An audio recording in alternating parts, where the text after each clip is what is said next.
Make sure you subscribe on all platforms and leave that 5-star review.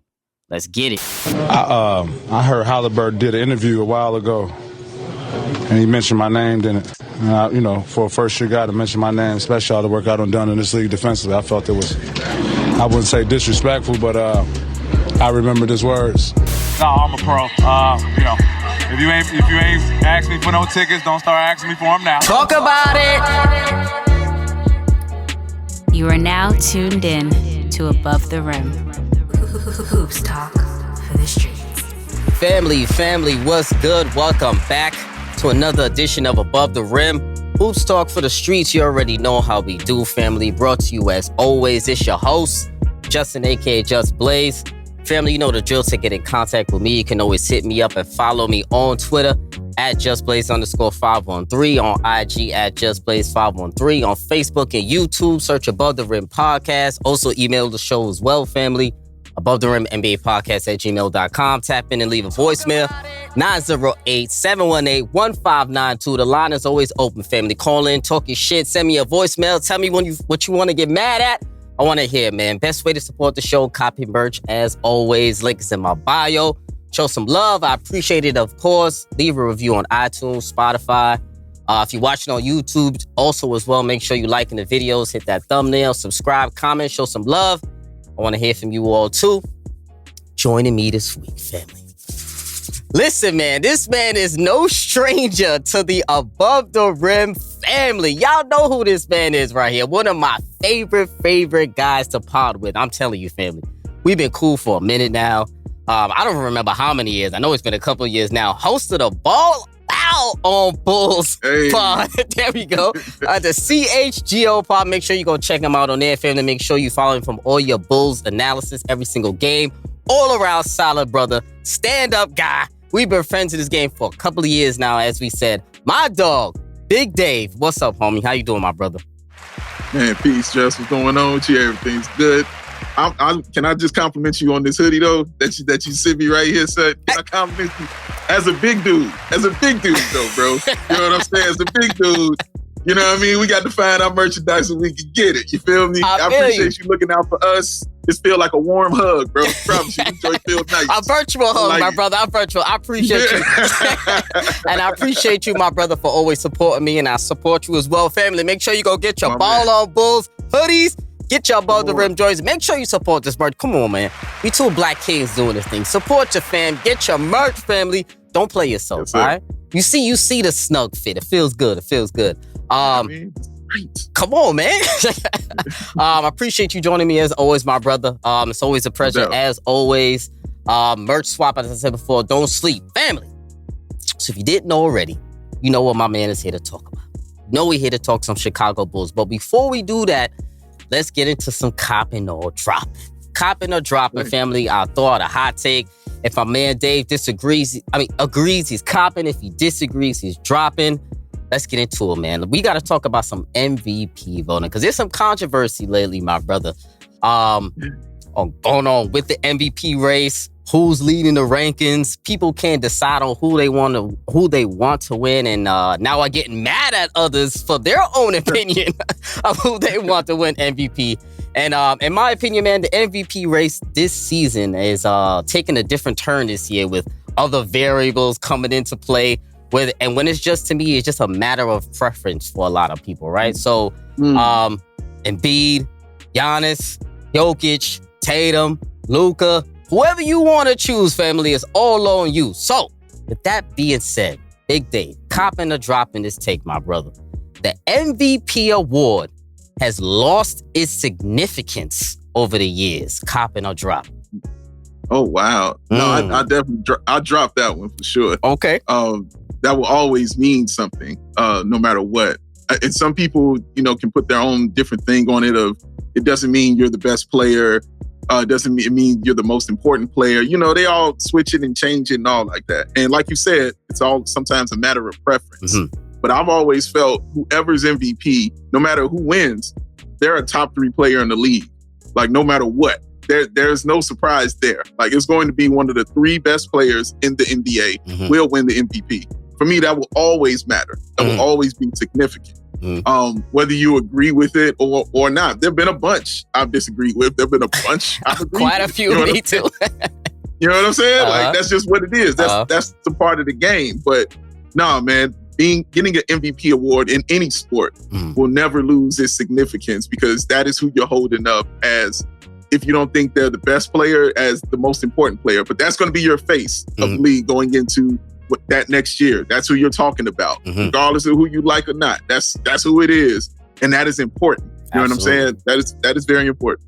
Absolutely. So I'm a cop and I'm a drop this one, right? Okay. So I'm a cop and a drop, because I agree with you, because when you talk about MVP, or you bring an MVP into this league, it holds a higher level of cachet, or whatever it is you want to call it, when you do win an MVP award. But I think in the last couple of years, it has lost some significance, in my personal opinion, because I think now it's becoming a little bit more subjective, in my opinion, for a lot of the MVP voting. Now, do I think all of the voters are fair when they're voting for the MVP? I personally don't think so, right? I think these voters choose based on who they personally like, or maybe who they personally interact with. Because we know it's a lot of reporters, a lot of columnists who are the MVP voters, right? So they have personal relationships with some of these players. We know some of the players have different relationships with the media as a whole. Some are more friendly than others. Some are not. Some are easier to pick. Some are not. So I think, to me, it's lost a little bit of significance because the subjectivity has gone up in the award. Now, let's go into our personal MVP rankings, right? So obviously, like I said before, usually it's between Tatum, Embiid, Giannis, Luka. Who am I missing right now? I feel like I'm missing one more person. Giannis, Tatum, Embiid. I think something about Joker. And the Joker, excuse me. Yeah, that's what I'm missing. Yeah, and the Joker. So that's pretty much the five. So I'm going to let you start off. And how do you have your MVP ranking shaken out? Or have you not decided yet? Have you decided already? Talk to me how you feel about the MVP right now. I'm still going through the season, but when I was asked this question probably 2 weeks ago, I was on another show. But if I had to say it, I guess it would be Jokic. Sounds a little reluctant there. At that point, no, because let me walk you through. Because at that point, I was saying it's Jokic. You're looking at a center averaging a triple-double. You're looking at a center who's on the best team in the league right now. The Denver Nuggets are demolishing people. You know what I'm saying? Like, they look like the best team in the NBA, and their record shows you that they are. That's usually the things I look at all the time when I'm talking about an MVP. But yesterday, I just realized that Embiid was averaging 33, 10, and 4. And I was like, what? And then I immediately thought of the game that they played. And I watched Embiid dominate Jokic. Yes. Like, he dropped 47 on that dude. I mean, he worked him out. Put him in a blender. Took him out, bro. My God. And here's my thing, Just, because I'm a basketball history guy. So Jokic winning 3 straight MVPs. We're talking, you're in Wilt, Bill Russell, Larry Bird elite territory. Company. That's reserved for the elite of the elite. The best of the best. All right? If you're going to give him that, then the gloves are off. All the proverbial gloves are off with how you judge him, how you talk about him. If it ain't no championships, I don't want to hear it. No sugarcoating. He's gonna get it from me. None, 0. He will definitely get it from me. If he gets the MVP this year and don't go get a championship, no, he gonna hear it from me, bro. He can't retire without one. It's impossible. You're gonna have to have one at least, and I'm being nice. I say you got to have one. I'm with you. But and the other thing was, because this is the one year for him that you can just look at regular stats and say, yeah, I get it. A lot of people love the advanced stats, in which he dominated. You know what I'm saying? Those things. That's fine. You know what I mean? But this is why I didn't think he should have had it last year. Because last year, you didn't have the wins, and you didn't in my opinion, you weren't leading the league in things, in those simple categories that I call them, that most people just look at and see. And they're like, oh, well, I understand why you got to know. When you got to go beyond the numbers, that's different. He is the first back-to-back MVP in NBA history to not win 50 games in any season that he won MVP. That's never happened. He's the first.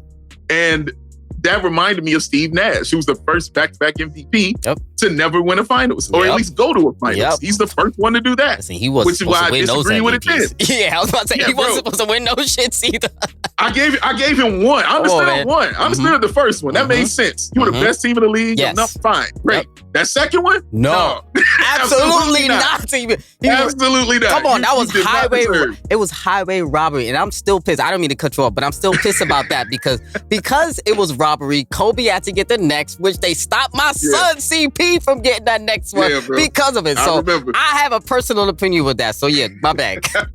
But I'm with you. I'm with you on that. And for me, that's why I'm looking at Jokic on this one. Because I'm like, last year when he won it, I said to be a number 6 seed and not win 50 games, for you to be MVP, you got to do something astronomical. Something I've never seen before. Like Westbrook averaging a 30-point triple-double. Bet. Get it. Get that man the MVP. I've never seen that in my life. Give it to him. You know what I'm saying?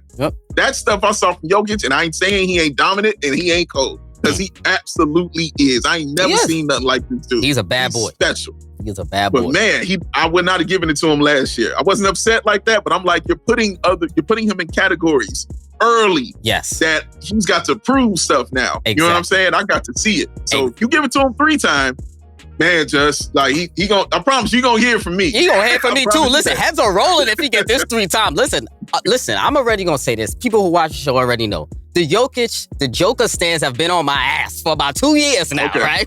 They've been on my ass for about 2 years. Pause. For about 2 years now. Because for 2 years I've been saying, I actually wanted Chris Paul to win it 2 years ago, his first year in Phoenix when Jokic won it. So I was on record of going crazy saying the streets MVP, right, was the Chris Paul because they went into the playoffs in their second round. What did they do against Jokic? They swept that boy up out of here, right? So I said, wow, how you giving this dude MVP when the streets MVP came through there and swept him after coming off an injury? But so let's go to this MVP race right now. So let me see how I break this down, right? I'm going to go over these couple of numbers. We ain't going to discuss it. Giannis, 31-11-5, 52 games played. Tatum, 38-4, 62 games played. Embiid, 33-10-4, 53 games played. Jokic, 24-11-10, 59 games played. Luka, 33-8-8, 53 games played, right? So do I have an issue with Joker being named MVP for 3rd year in a row if he does win it?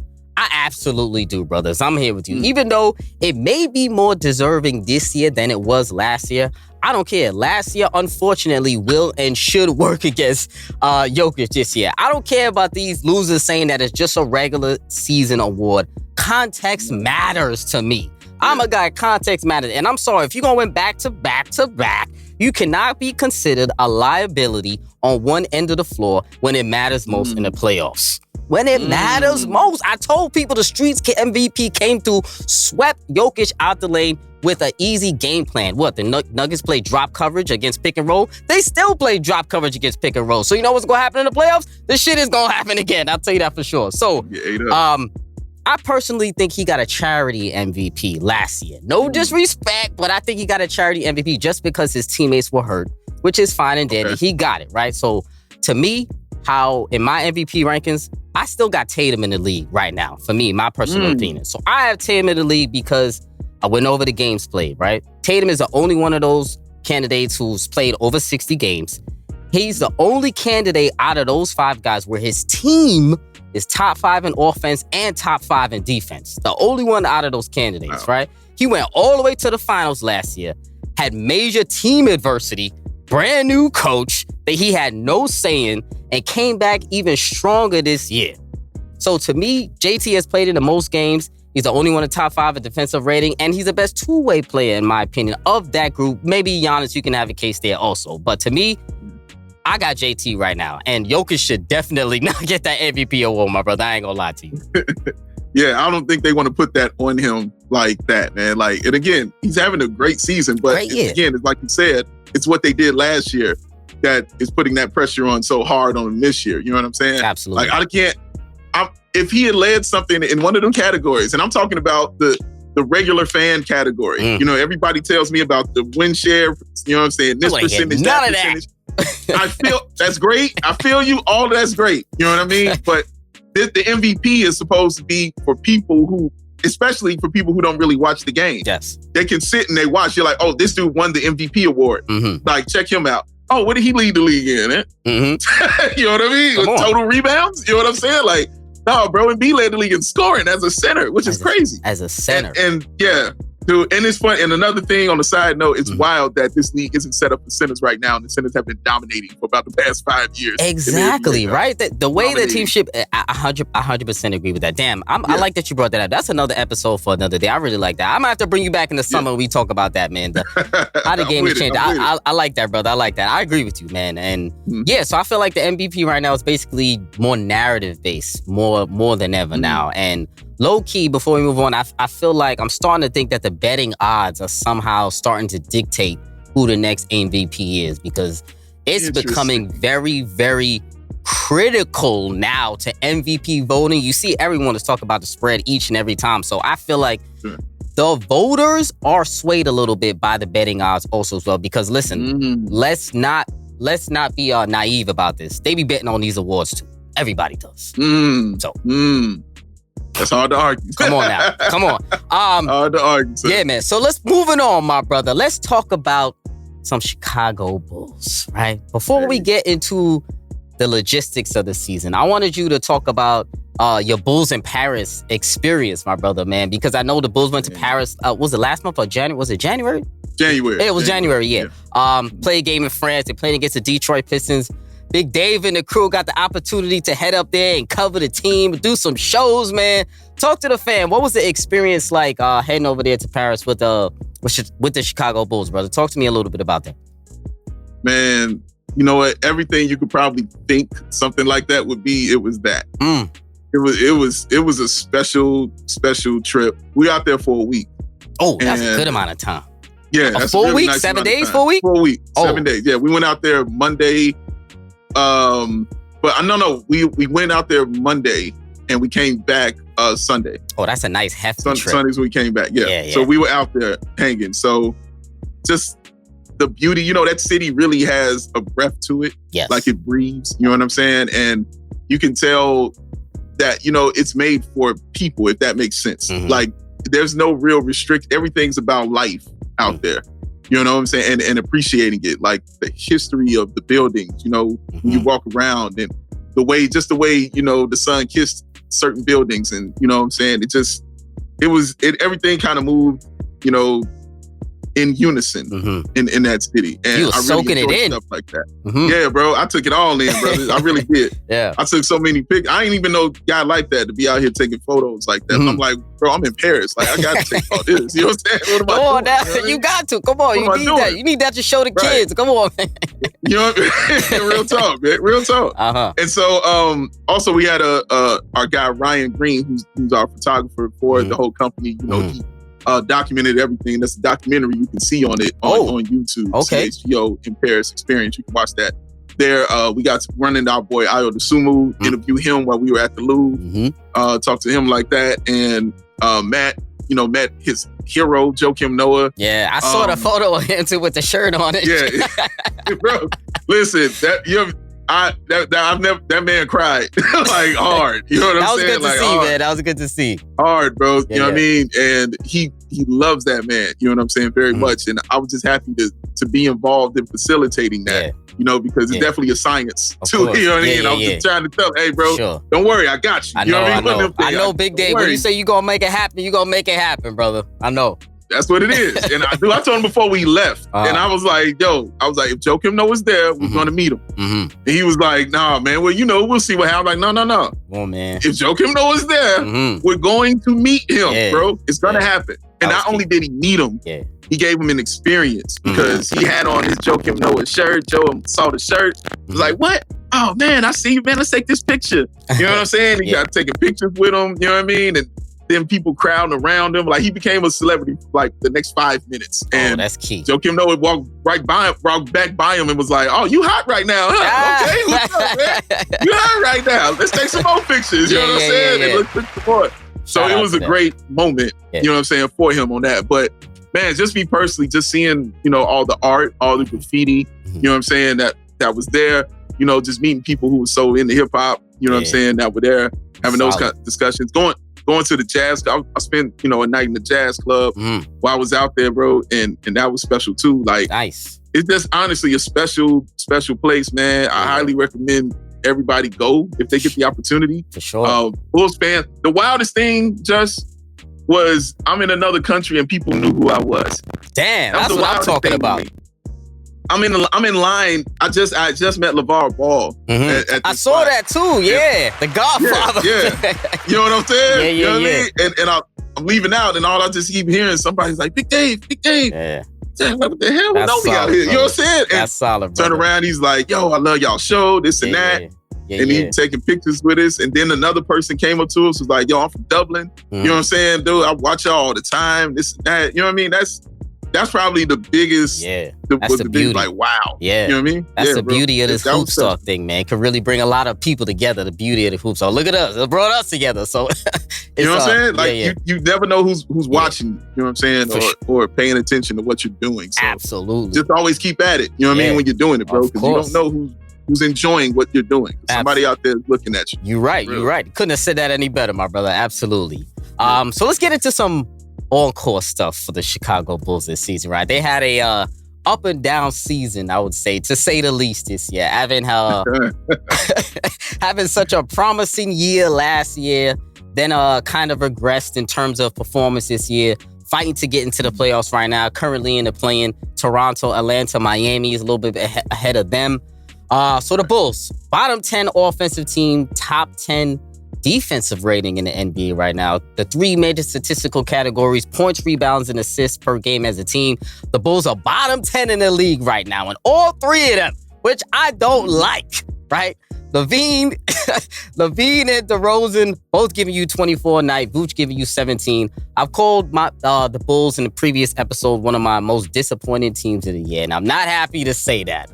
And I'll say my reasons a little bit later why. But so talk to me, man. How you feeling about the season, how the season has gone, and more in particular, when do you feel like the Chicago Bulls season went left? Do you feel like there was a turning point in the season, in your opinion? Where do you think it went left? Because it had some promise coming into the season. Yeah, and let me start there. It went left at the start of the season. Like, that's where it went left immediately, because the problems were not addressed in the offseason that we sat on that show and talked about, which was three-point shooting and size. Those are the two things I cried about the most, especially three-point shooting.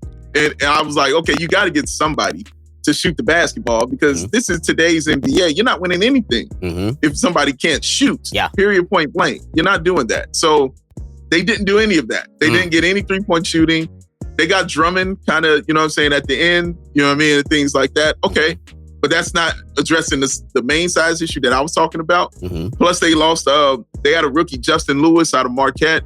You know, he was a big dude. I watched a lot of him in Summer League. He played pretty well in Summer League. Yeah, I remember. He really did, man. Like, yeah, and he, tore his knee up. You know what I mean? He's back now, so shout out to him. But losing him was losing some of that size, that he didn't want to. So that was the issue right there. But he's a rookie. You shouldn't be that dependent, you know what I'm saying, on that rookie coming in. An undrafted one at that. Yeah. So, you know what I mean? So you walk in the season like that. Zach LaVine's still not feeling great from his knee. Lonzo Ball, is still, out, and they were still holding out hope like he was coming back, you know what I'm saying, at the All-Star break. Guys were a year older, and DeMar DeRozan and Vooch. You're running Io out there in his second year, you know what I'm saying, being the point guard. And so everything was kind of new. So they kind of had to gel. And in the beginning, it started out fine. Yeah. It's the first game of the year. It was solid. Miami. Yeah. I remember the first game of the year was pretty good. They still look like they're picking right up where they left off the year before. Exactly. You're like, okay, because last year they couldn't beat the good team, but was destroying the bum teams. And this year, it's been they beating the good teams, but the bum teams are kind of kicking them in the face.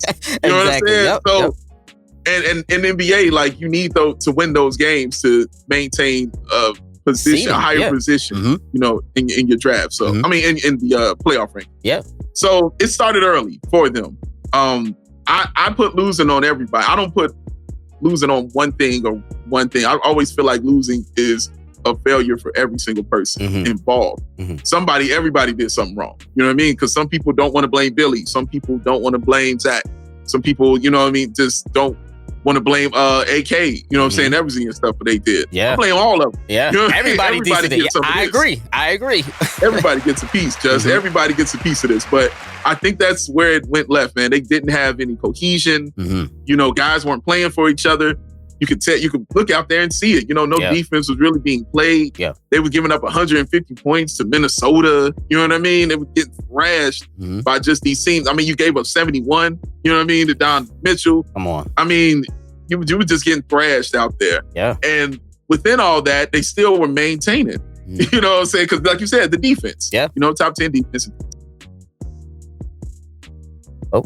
Water, you know, and things like that. But at some point in time, that water's going to, you know, be up on your nose, man. You know, and you got to find a way to swim. Yeah. So, yeah, to that point, I'll stop it there. But to that point, I think that's kind of where it went left for them. And that's where it kind of messed up for them, man. Now, they've gotten better and picked it up a little bit. I'll talk about that a little in a second. But yeah, that's what happened. Yeah, so I agree with a lot of points that you were saying, right? And why I was disappointed with the Bulls coming in, because they really didn't because they didn't have the greatest start, they really didn't make any moves to improve on that, you know, below average start that they had. In mid-season, they didn't improve at all, right? So, like you said, the three-point shooting on this team is what has been dismal the entire year. They were dead last in three-point makes and dead last in 3 points attempted. So that is terrible. There's no way you can be a really successful, prosperous team if you're not hitting any threes at all, right? So there's nothing at all that can happen to. So, in particular, I feel like they didn't make the proper adjustments, or they didn't make the proper requisite additions when I think they should have went after Russell Westbrook, and I think they should have went after John Wall, in my opinion, during the trade deadline, during the buyout agreements, right? So I thought Russ was a player that could have helped the Bulls mid-season. I thought even though, you know, Russell Westbrook is a flawed player, he does have things he needs to work on, but like I said, the Bulls are bottom 10 of the league in points, rebounds, and assists. Those are areas where Russ can particularly help for if you're trying to go for a playoff chase this season, right? It's not for next year, it's not for a couple of years, just for this season. So I was a little bit disappointed in the Bulls for not making more of an effort to go after Russ. Or maybe it wasn't really their choice, who knows? But I'm gonna talk about Patrick Bev a little bit more, which you know about that pickup, you know. I feel about that, but you know, brother. But hey, I feel like they should. Where were you on the Russ thing? Did you feel like during the deadline did you want them to go after Russ, or maybe John Wall, or anybody else in particular? I wanted anybody, and because you saw what this team was, man. Like you saw what they were missing. Yeah. And it was Lonzo Ball, clearly, is what they were missing. Like if you run down all the problems that they had, low IQ, 3-point shooting, passing, you know what I'm saying? Like you said, points, rebounds, and assists. Just name Lonzo Ball. You know what I mean? That's all you did was name him. And you just needed a point guard. There was nobody to get everybody in order kind of thing. To put that on IO is hard because he's in his second year. He's still developing. And he's a second round pick. You know what I mean? So he improved in certain areas, especially driving to the hoop, knowing when to do that. You know what I mean? But he's a guy I thought should be averaging like 4.5 assists a game. He hasn't been. But again, like he'll get the ball to somebody and, you know, he'll kind of disappear. But that's just showing you he's just not at that point, you know what I'm saying, right now. Exactly. And they needed that point guardsmanship, as I like to say. Yeah. They needed that point guardsmanship out there, and they didn't have it. So Russ, I thought they went after Russ, though. They did. They did go after Russ pretty aggressively. Yeah. He just chose the Clippers. That's just what it was. Unfortunately for him, because it's not going to work out well, but it's not looking well. It's not looking well. John Wall, I don't think they went after John Wall. And honestly, I didn't want John. I didn't think he meshed well as far as his game. You know what I'm saying, with everybody else. Because he's like Russell, he's ball dominant. You know what I mean? And like Russell, he still thinks he is who he was. You know what I'm saying? But the difference is Russ can still squeak out a triple-double on you. You know what I mean? He still can do those things. He might have another 30-point, 10 rebound, 10 assist a game in him. Yeah. You know what I mean? Absolutely. I don't think John Wall's got that. You know what I mean? In him yet, man. So when it came time for your boy, you know what I'm saying? I feel you. Hey, let's do it. I feel you. So we're going to discuss some. Oh, I can't wait to get into that, bro. We're going to discuss that. But yeah, so we talked about the dishes that we thought they should have made. Now, we got to talk about the two main horses of the team. DeMar DeRozan, Zach Levine, right? So no matter how this season goes for the Bulls, right? I feel like there are still decisions that need to be made this offseason regarding some of the main pillars of the team, right? Vooch is a 32-year-old on an expiring contract. DeRozan is 33, one season left. Zach is 27 right now, and he's the building block of the team. I think he got 3 years left, if I'm not mistaken. I know he has a play option in his last year. So I wanted to discuss the pairing between DeMar and Zach Levine. And a lot of people feel like this may have an expiration date on it coming up soon, right? So we talk about Zach Levine this year. He's been a little peculiar, I would say, for the word I'm going to use this season from me watching him all year. Zach has looked slightly disinterested, in my opinion, and I'm not sure why. I mean, not the whole entire season. There were portions of the season where I feel like he looked a little disinterested. Now, that could have been because of Billy Donovan a little bit. I'm not the biggest fan of Billy D myself. So Levine was benched, I think it was once or twice this season. I think in the fourth quarter, Billy D benched him. He was mad about that, and he has every right to be. I feel him on that. So DeRozan and Levine both averaging 24 this season. Levine is playing better in March. He's averaging 35 in March, so he's been stepping up lately. Dave, so I'm going to ask you, my brother, has the pairing of Levine and DeRozan in Chicago run its course this season? I'm going to say yes. But the reason I say it is because in the offseason, they have to do something. And they're in a position to where they don't have a first round pick. Yeah. You know, you're not making a deep run in the playoffs. And you've seen that this team can't click without a true point guard on it. You know what I mean?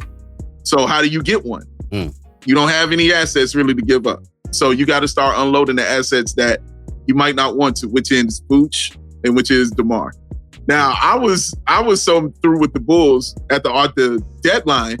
When I heard the Knicks trade for Zach Levine, I was like, deal. Oh, do what? That. You was with that? I was deal. I was like, I'm shocked to hear you say that. I know. And I'm telling you why.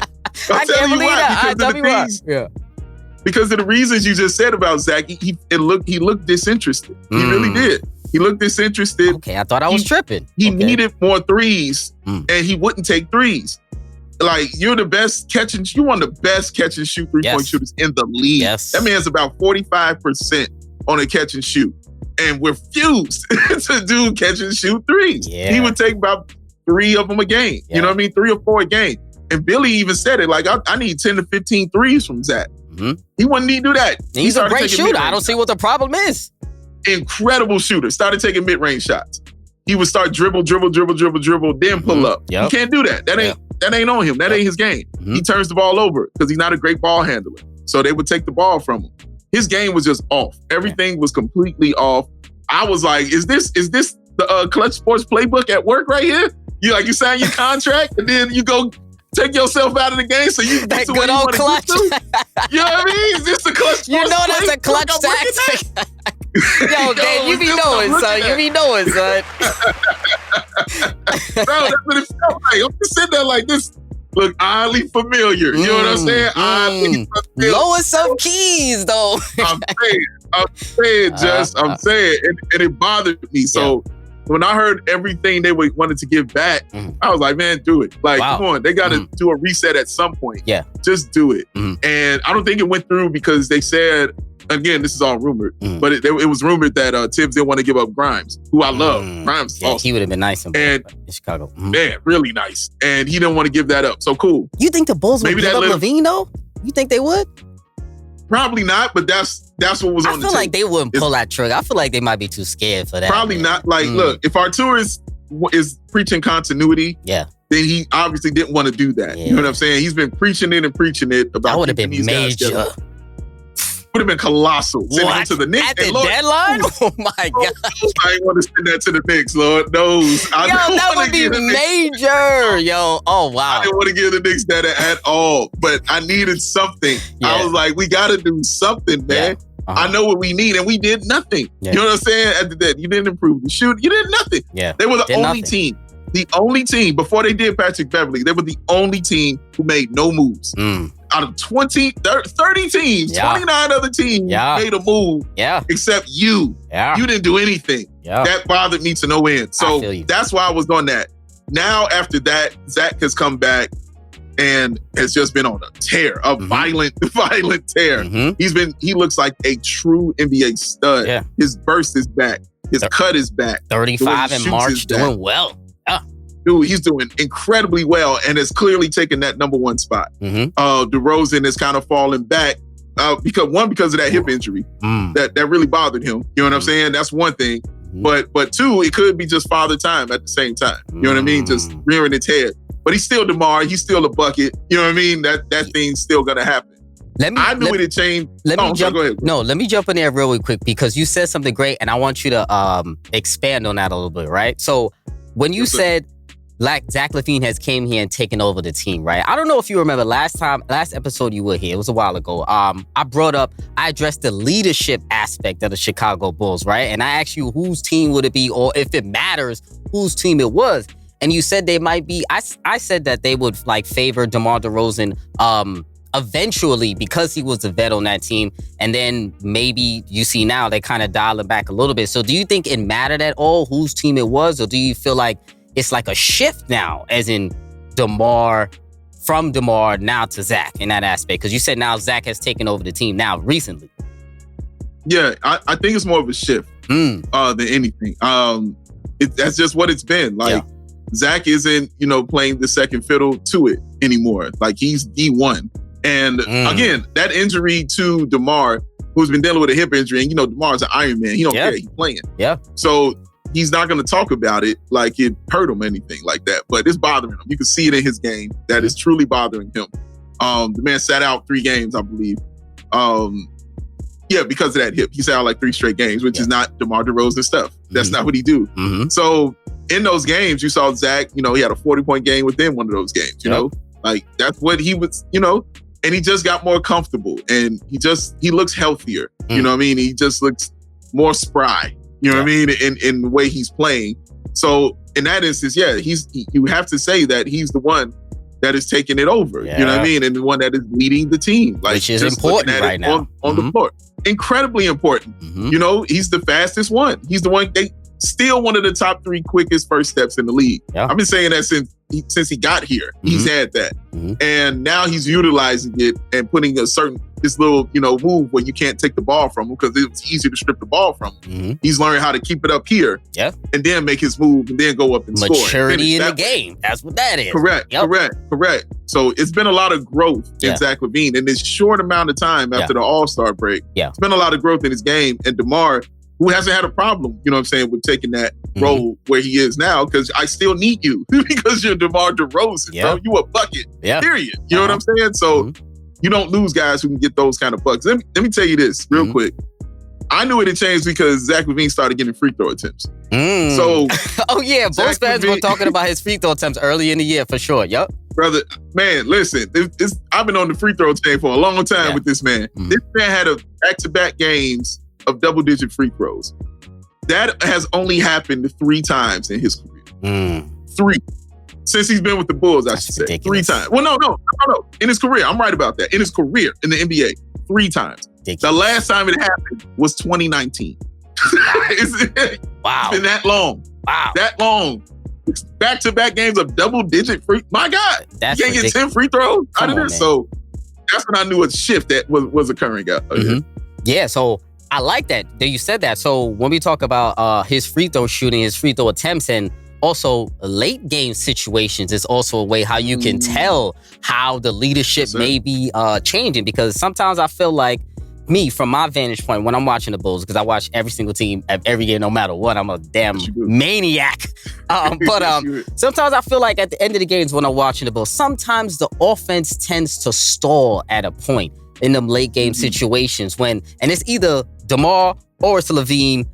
Sometimes they lean a little bit too heavily into the hero ball at times, or maybe just the natural offensive execution is to give one of those guys the ball and just let them work a little bit and see who may get open off one of those guys. So I think that times they can be guarded a little bit easily because everyone knows who they may be going to or what maybe the play call may be. And I think it allows opposing defenses to swarm either one of those guys, depending on who it is towards the end of the game, which allows the Bulls to struggle at times. So I think that may be the cause of the lack of point guard play, probably because they don't have any Lonzo there, so they don't have anyone to initiate them in their sets and initiate them. But that, to me, I think will be probably the main indicator going down the stretch of the season as to who is really taking over this team and who management really needs to I hate to say it, but maybe choose who they're going to keep by the end of the year, because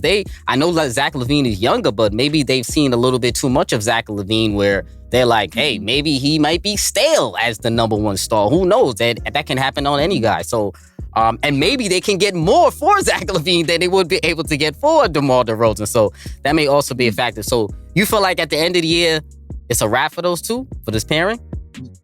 Yeah, somebody's going to have to go. I think it's going to be DeMar, personally. Do it. Or Vooch. Vooch is probably the most likely, because he'll have to be a sign and trade. Yeah.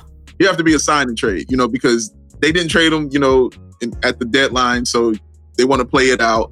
But he has no contract. He's unrestricted. You know what I mean? Going into the free agency. So he's going to have to be a sign and trade. You're going to have to make some kind of move, especially if you either get back in the draft or get you a solid point guard. Oof. Like, you got to do one of those things, man, out of all you're missing. And who are you going to get the haul from? Who don't you mind losing? I guess is the question. Yeah. Yeah. Who don't you mind losing out of those three? If I had to pick out of those three, it's Vooch. Like, he's the one I'm like, I don't mind losing that. I'll take whatever lump you want to give me on that. You know what I mean? But I'd rather not lose DeMar because of what he means to the young guys also on the team. I low-key feel like that could still work between Levine and DeRozan next year. If you put somebody else in there who can really complement them a little bit better, like a point guard, like you said before, somebody like that. I don't feel like it's run its course in production, but maybe in terms of winning actuality, maybe it has, and probably, but I still feel like there's a little bit of silver lining in those two. But I like him. I like DeRozan, so I'm a big DeRozan guy. So they've both been great. I feel like he fits well in Chicago. I really liked this season last year, so that's why I would hope that they did move on. But you never know, because we don't know what's going on behind the scenes too. You never know about that. Also, while we discussing that, we went over some off-season additions, mid-season additions, really quick. I want to briefly discuss this guy because we've been hinting at him a little bit here and there. I want to briefly discuss this dude because I don't like giving this dude no airtime on my show. You know what I'm saying? I'm shocked. I don't want to give this dude no airtime, so I'm saying this dude. But I got my boy Dave on here, and I gotta be objective, so I gotta talk about everybody. But there's been rumblings on Twitter that's been kind of annoying me a little bit because everybody knows how I feel about this guy. So there's something that's been called the Pat Bev effect since this guy has gotten to the Bulls. And I'm saying nothing, grinds my gears anymore than me hearing people write that shit all over Twitter. Because I'm like, listen, you guys are dragged. I think this dude, Pat Bev, is getting too much credit for I can't even say the renaissance. Well, the last couple of wins the Bulls have been having basically with him in the lineup. And I'm a little annoyed at it, to be honest. It's probably a little bit biased, but I'm definitely a little annoyed. Now. Listen, dude gets smoked play after play. I'm sorry, running around the floor, barking, acts like he's locking cats up, but he's locking nobody up. CP came over there in Chicago, gave him that work. Had he tried to get a little physical with him. It didn't work. Halliburton, he smoked him on that end of the game, a shot. And that was wow. You know what I'm saying? But I'm going to stop because I know people be like, damn, Justice hating when he talks about Pat Bev. So, so talk to me, Big Dave, of not why he's getting so much credit, but I guess, do you feel like it's a real thing, the Patrick Beverley effect? My bias aside. How you feel like he's... Let me do something I know you don't want me to do, and that's give Pat Bev some praise. As long as it's you and not me, Hey, I got you, man. I got you. When I heard his name come up, I was like, yeah, go get him. Because me, Jess. One of the things I love about basketball, I think every team needs is a goon. Oh yeah, They need it. Yeah, I'm with you on that. Got you. It's a must. Got You know what I mean? You must have one. I don't care how basketball purist or basketball nerd you are. Yep. You can't avoid it. You ain't got to like it, but you will never name me a winning team without it. You just won't. It don't exist. Agree. So Patrick Beverley, for me, provided that. And he provided a few other things I wanted. One, he's an okay point guard. I'm not saying he's elite, good, any of that. He's okay. He can run a play. Yeah, he can run a play. He can run a play. He can run a play. He can run a play. I was like, cool, thank you. You see, this is where I'm at with my team. Just give me bare minimum stuff. I was like, he can run a play. Yep. You know what I'm saying? Two, I knew he would get into the ass of whoever wasn't handling business here. Indeed. They didn't have nobody to do that. Indeed. They had nobody. Before he even walked in the door, he was like, I'm going to be in Zach Lavine's ass. That was the first thing he was talking about. He did. I'm going to be in Zach Lavine's ass. Yep. And I'm telling him to shoot all the time, but don't have no assists. And you see, it's kind of what he's doing. You know what I mean? He's not passing. It's not a part of his game. He's just hitting buckets. It's true. That's the other. The other thing I wanted him to do was talk to the young guys. That was the other thing I wanted. And he is incredibly encouraging to Kobe, to Io, and to Pat Williams. Like, they really do enjoy him. The other thing was, I knew pairing him with Caruso, you pretty much have the most annoying backcourt in the NBA. That is and it would be getting on people's nerves. Yes. You know what I'm saying? With that. And that's what it's been. You can look at the numbers, that five has been pretty good together in this short little period right there. For me, it just shows you what even a bottom of the barrel point guard can do and how starved the Bulls were just for IQ and some point guardsmanship. Yeah. He's just doing basic minimum. You know what I mean? And they look like a better basketball team. It's true. Yes.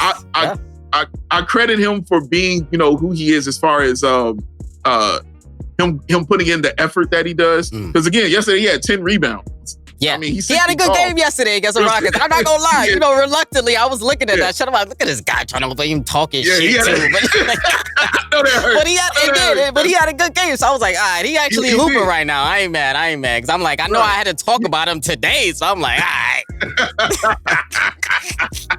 Yes, he did. And again, I'm playing this whole team, playing Houston. You know what I mean? It was like, I'm sure it was a little more emphasis on certain things as he played. Absolutely. So I like that effect. And plus, I don't go against the hometown. My man's from here. From the crib, bro. I understand. I don't go against the hometown. You know what I'm saying? I roll with the crib every single time, man. So he's been really good. You know what I'm saying? For this team like that. But man, dude, your boy, can you please get your boy CP3 to stop punching people, especially that was a little. Get him to stop doing that. But if there's one guy who deserved it, though, come on.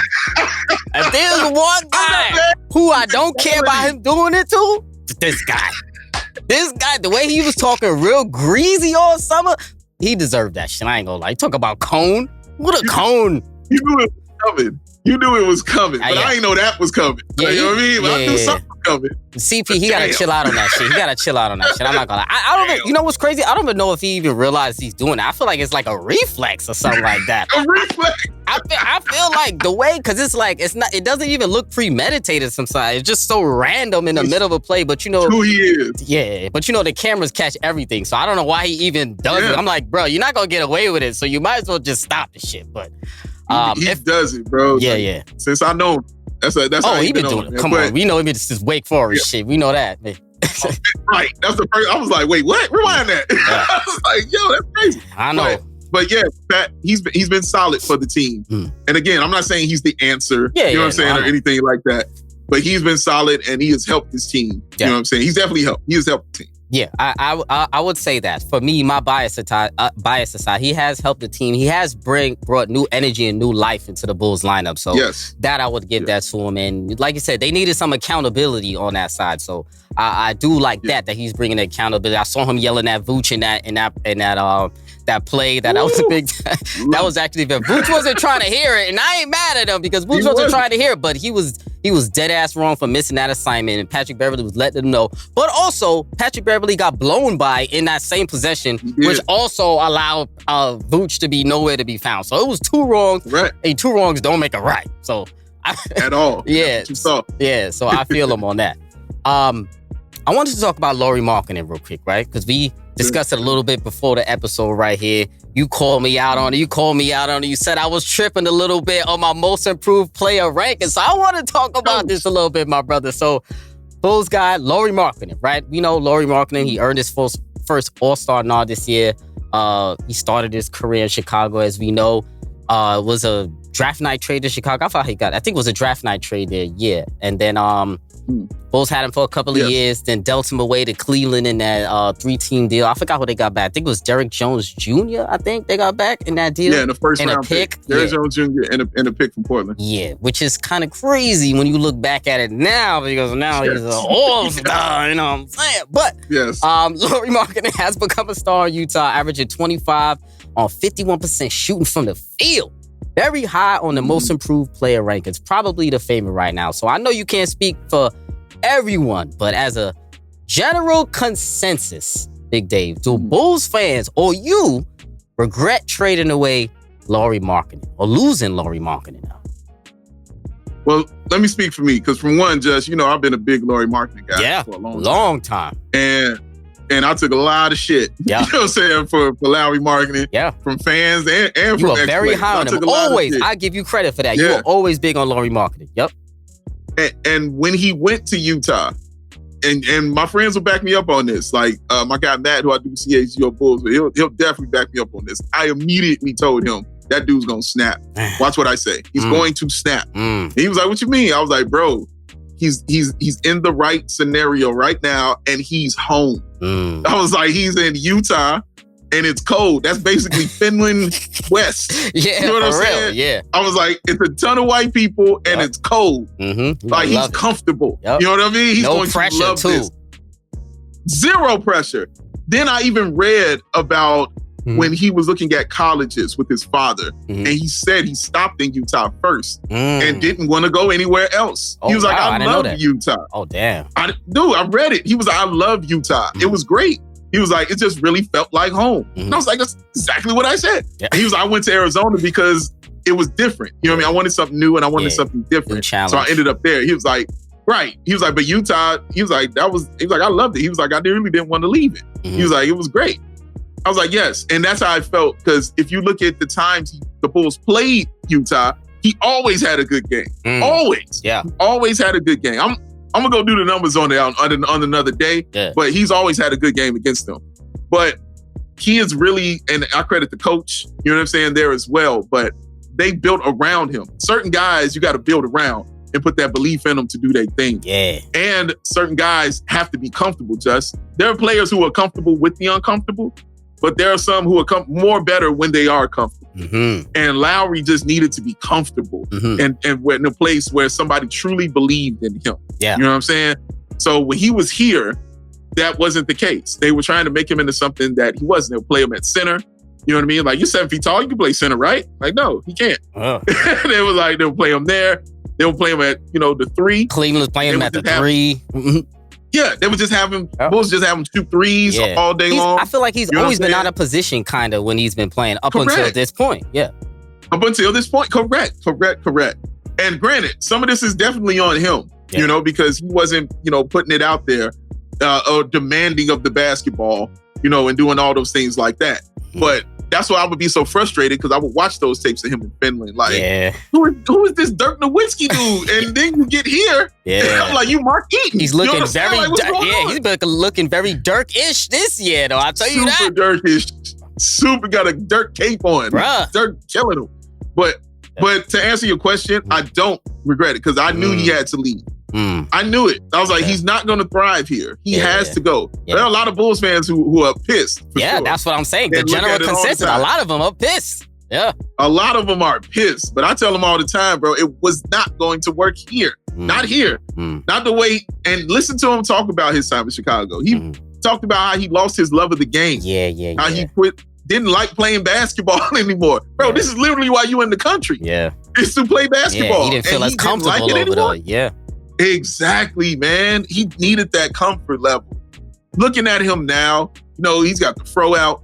You know what I'm saying? He's ready. He's got the right team around him. He's better with a great point guard too. He always has. Yes. because Finland on their home team, they have a great point guard from Finland who works well with them.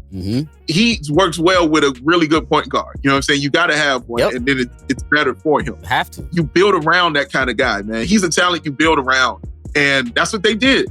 They built around him, and he has definitely given them back everything they thought that he was getting out of him and more. Yeah. He's been great. And more. And he's been having an excellent season. Like, I was very surprised about him, his All-Star nod, and he's very deserving. But coming into the season, I didn't think he would be an All-Star, but he's exceeded everyone's expectations. And before we move on, most improved player rankings, I had Jalen Brunson 1, Lauri Markkanen 2, but then you called me out on it early, and I'm thinking like, damn, I may have been tripping on that because Lauri averaging 25 is kind of crazy. I mean, Brunson's 23, I think, right now, but you know, I was going off team record, and because the Knicks had the better team record, I feel like it could go to Brunson. But to me, honestly, it could go either way, and I wouldn't be mad if they have a co-most improved player. I'm not gonna mad because both of those two have been excellent. I honestly can't choose. So I know you got Lauri right now as your most improved, right?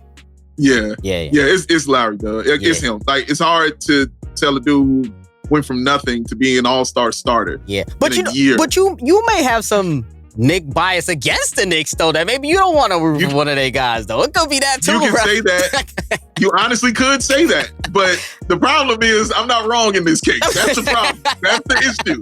That's the issue with this one. I'm not correct. I mean, like I said, a 50, 40, 80 season, and and the 80 is 87% from the free throw line. So he's that close to a 50, 40. You know what I'm saying? Like, out of nowhere. You know what I'm saying? He was averaging 14 is what he was averaging last year, bro. Averaging 25. What was that, an 11-point jump, right? Yeah, that is ridiculous. That's ridiculous, man. That's the definition of most improved, actually. The literal definition. Right. That's what I'm saying. Like, that's what I'm saying. Yeah. Even if you're going by record, they weren't even trying to be this. You know what I mean? They weren't even trying to be a playing team. They wasn't trying to tank. Exactly. You know, and getting the Wembanyama sweepstakes. That's what they were trying to do. Exactly. And they're like, oh shit, I think we might have our Wembanyama. Yeah. So we might have to actually play. And his play helped the player like Walker Kessler. And of course, you know, Jordan Clarkson does his thing. Taylor Horton-Tucker just dropped like 37. Colin Sexton is over there playing well.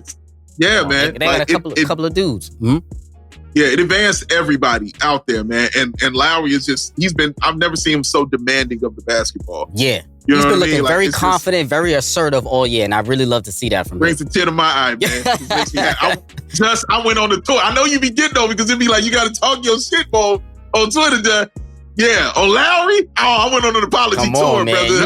I was getting everybody. You know I be getting on you. I'm like, talk your shit, brother. You know it. Brother, I was cashing in receipts left and right. I was like, nope, you, and you. I want all these apologies right now, for sure. Facts. Yeah, brother. So, I agree with you 100% on that. So, yeah, Lauri, absolutely, man. It was about time you've been talking your shit, man. Shit, it was about time. But, so, closing out the show, rounding it out now. The Bulls, you know, right now, I think I don't know if they're 11th or 10th right now, but I know they're 10th right now. Yeah, so they're technically in the play-in right now. So hopefully they can stay there. So for them, they're going to try to move up in the rankings. They may need a little help from the Raptors or the Wizards. And like you said before earlier, the Bulls have played very well against the NBA's elite this season, right? So, Big Dave, do you think the Bulls are making the playoffs this season? Yes or no? I think they're making the play-in. I don't know. I can't put money on the playoffs. I think they'll get in there, and Bulls in the play-in can really cause havoc just by having two shot creators on their team. You know what I'm saying? Like, when you got that, you have a problem. You know what I mean? There's no real defense for a bucket. Yep. You know what I mean? It doesn't exist. Yep. So you got two of those guys. So we'll see what that feels like and looks like for them. But it's hard for me to say they'll make it to the playoff just by how I've seen them look all season long. And everything hasn't clicked totally for them. They still, are, the three-point shooting is just huge. Yeah. And they are really struggling in that. Guys like Kobe White struggling with the shot. Patrick Williams is a great three-point shooter, but he doesn't take enough, to have those. And Ayo can't really shoot. Oh my God, yeah, Pat And on the low, he's been having a really solid season, like defensively and stuff. But I know what you mean when you say step up. I agree. He needs to step up from that spot. He's supposed to be that dude in the 4th spot that's supposed to be helping the Bulls elevate. And he's been, a little pedestrian, but carry on, my bad. Correct. Correct. No, you're absolutely right. Yeah, you're right. You're right in that sense. He hasn't been on that. It hasn't been consistent. You know what I mean? And it needs to be. Like last game, he had like 20. This game against Houston, he had like 3 points and no rebounds. Like, come on, man. You know what I'm saying? Like, what we doing, bro? So yeah, he's got to get more consistent at that if they're going to do anything. But they're good enough to make the play-in, I think, for sure, over these teams. I think when they get in the play-in, though, Just, I will say there isn't a team I'm like worried about or scared of. That's what I'm saying. They could beat the Raptors or the Wizards. Come on. Raptors and the Hawks. Wizards, they could beat them. And beat all these teams. You know what I mean? So yeah, there's the possibility they could get to the playoffs, and that's kind of where it's going to end for sure. Like whoever they go against. That's how it's going to end. But I'll say, the playoffs. Okay. Playoffs within tough. Reach. You can say within reach. Yeah, it's within the grasp. They can hold on tight to the grasp of a playoff. You know what I mean? Yeah. It's within that reach. You're right. It's within the reach of getting there because nobody really scares me. But them and themselves mentally. Like, where are they? You know what I mean? I need them to be consistent. Yeah, it's definitely going to be tough, but I definitely think they could beat out the Wizards. Now, I think the Raptors are the one team they may have trouble with. Or I honestly think that's going to be the matchup that comes down to making the AFC, the Bulls versus the Raptors, in my opinion. So I think I'm projecting that to be the matchup, and I would pick the Bulls in that scenario, but there's a lot of variables that could go with that. Yeah, and then low key, the only team, not the only team, but the Bulls' worst matchup to me is the Bucks. I think it's clearly that's the Bulls' worst matchup. So if they could get the AFC seed and play the Celtics at that number 1 seed, it's a puncher's chance. 6-7, they probably still gonna lose that series. But if I was the Bulls, I would rather go against the Celtics over the Bucks with the personnel that they have. You know what I'm saying? So I don't know, man. They got some work to do, but I think it's possible. But come on, man. I'm so disappointed to say that they're not. It's not a shoo-in that they're in the playoffs. That's really what it's kind of ridiculous to me. So, you know what I'm saying? It's been disappointing. You know what I'm saying, for them this season, but it's where we at. Yeah, for sure, man. And it's crazy. And quickly before we end out the show, I was about to say shout out. I can't even say shout out, but unfortunate lose with I'm about to say Zion. Damn, look at me, Lonzo. Unfortunate news with Lonzo. Yeah, with his knee surgery now, he's gonna have off season another. I think it's the 3rd knee surgery that he's gonna have. So that's very unfortunate for him. And we're gonna see if the Bulls. Really quick, do you think the Bulls are gonna move on from Lonzo at the end of the season? Or are they gonna have to? Or they're gonna be forced to. The Bulls are loyal. They've been loyal. They're a loyal group. So. I don't think they'll move on from him per se as far as contract and things like that. But as far as getting another point guard, you really don't have a choice. Even after that, it's a 6-month rehab. Yeah. You know what I mean? And even after that, he ain't played ball in like 2 years. You know what I'm saying? So come on. So it's going to be another long process. So you can't wait that long. You have to make that move and get yourself another point guard. Yeah. And if the Bulls want to progress as a team, unfortunately, they do have to cut some of the baggage, I guess, whatever word you want to use for it. And that's unfortunate because, I'm big Triple B's guys over here. You two as well. I know big LeVar Ball guy, me as well. So I hope, he recovers from this, in the shortest amount of time possible. And he could be back probably on another team. But he's still young. So we got to see Zoe back in the NBA very soon. Got to. Right. Got to, man. Yeah. It's too needed for the league and definitely needed for my team. I feel you, exactly. Triple B's, for real. Family, I appreciate you joining me once again for another episode. Thank you for keeping it locked in each and every episode. Appreciate all the love and support. I want to give a big, major shout out to my boy Big Dave for coming on here. You my brother, man. It's been for a while now. Man. We still ain't get to link up, but we still got to do that whenever we in the same city, my brother. This year. I'll be in New York, bro. All right, bro. I should be in Chicago too in the summertime. I gotta take a trip over there. So either one, we gotta do something like that, my brother. So I'm with it, bro. We've been doing this for too long to not see each other in person, my brother. You know what I'm saying? I agree, bro. I agree. I feel that 100%. So I appreciate you once again for taking the time, my brother. It's always love when you come on the show. It's always love between me and you, my brother. I appreciate you, family. Make sure you go cop in that BAWL merchandise. Make sure you go get that. Support the Kings over here, my brother. Big Dave, my dog of dogs, I'm going to call you, man. I appreciate you, my brother. You know it's all love. And keep writing in those comments, family, liking the vids. As always, make sure you hit me up on Twitter, IG, Facebook with all your takes. Subscribe, tell a friend. This is episode 199, and we out.